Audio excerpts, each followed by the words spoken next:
రాత్రి ఎల్బీ స్టేడియంలోనే నిర్దవోత తెలంగాణకు మంచి రోజులు వచ్చినాయి. బంగ్లా గణేష్ ఇక తెలంగాణలో కాంగ్రెస్ పార్టీ అధికారంలోకి వస్తుందని తనకు ముందే తెలుసని ఈ రాత్రికి ఎల్బీ స్టేడియంలోనే నిర్దవోత అని చెప్పి ప్రముఖ ప్రొడ్యూసర్ ఇక నటుడు బంగ్లా గణేష్ సంచలన వ్యాఖ్యలు చేసిండు. ఇక రేపు సీఎంగా రేవంత్ రెడ్డి ప్రమాణ స్వీకారం చేయబోతున్నట్ల ఇక బుధవారం ఎల్బీ స్టేడియంలోనే ఏర్పాట్లను పరిశీలించిన బంగ్లా గణేష్ ఓ ఛానల్ ఇంటర్వ్యూలో మాట్లాడుతూ రాష్ట్రంలో కాంగ్రెస్ ప్రభుత్వమే వస్తుందని ఇక రేవంత్ రెడ్డి సీఎం కాబోతున్నాడని గతంలోనే నేను చెప్పినా అని చెప్పి గుర్తు చేస్తా ఉన్నాడు.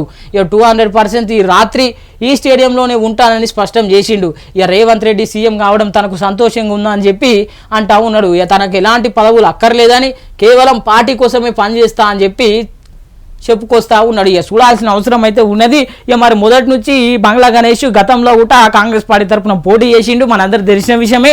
ఇక మరి గతంలో కూడా పెద్ద ఎత్తున చర్చలు జరిపిండు బంగ్లా గణేష్ సారు పార్టీ కోసం.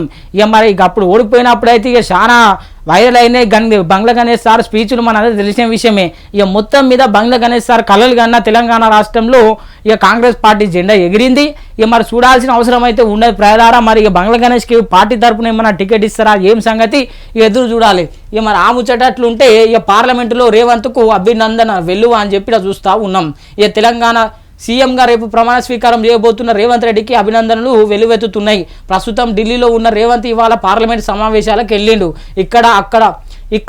అక్కడ ఇన్నాళ్ళు ఆయనకు సహచర ఎంపీలుగా ఉన్న బీజేపీ, వైసీపీ, టీడీపీ, కాంగ్రెస్ వివిధ పార్టీల ఎంపీలు శుభాకాంక్షలు తెలిపారు. ఇక Rajya Sabha house committee chairman CM Ramesh Babu చాంపర్లో రేవంత్కు మిఠాయిలు తినిపించి అభినందనలు తెలుపుతా ఉన్నాడు.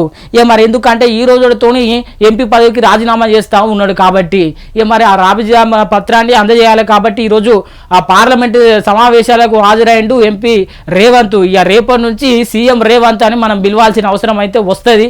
ఇక వచ్చింది కూట.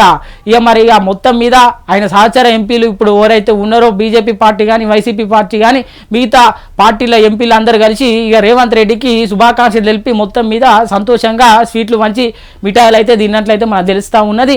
ఇక మొత్తం మీద తెలంగాణ రాష్ట్రంలో ఒక నానునేడు ఉన్నది, కష్టపడితే ఫలితం ఎక్కడ పోదని. ఇక మరి అదే ఈరోజు రుజువైనట్టయితే మనకు తెలుస్తూ ఉన్నది.